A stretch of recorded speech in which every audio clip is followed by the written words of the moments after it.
ኢአይች ማለት ዛሬ የሚሰራ ዛሬ የሚያተርፍ ለልጆቻችን የምናስቀምጠው ወረት ማለት ነው።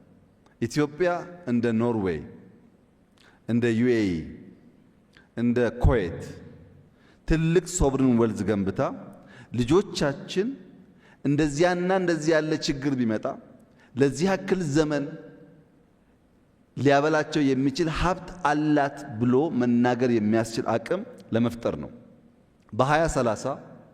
በ2030 በፈረንጅ ማለት ነው የኢአይች የጂዲፒ ሬሽዮ 20% መግባት አለበት። ከአጠቃላይ ጂዲፒያችን 20% ኢአይች ሀብቱን ኢንቨስትመንቱን ዳይቨርሲፋይ አድርጎ ገባ ማለት ኢትዮጵያ ካላት አንጡራ ሀብት የተወሰነ ያህሉን ለልጆቿ ለማቆየት የሚያስችል ቁመና እየገነባች ነው ማለት ነው። ይሄ ለልጆቻችን የምንገነባው ተቋም ስለሆነ በአደራ ጭምር የሚሰራ ስራ ነው። አደራ ማለት ምንድነው?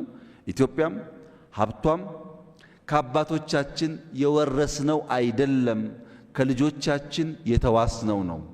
ለልጆቻችን አብልጠን አልቀን ማቆየት አለብን። ልጆቻችን ያው ሰሞኑን እንዳያችሁት ነው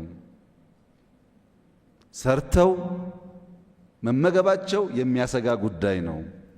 ምግብ ካላዘጋጀን በስተቀር አደጋ ውስጥ እንገባለን ለማለት ነው።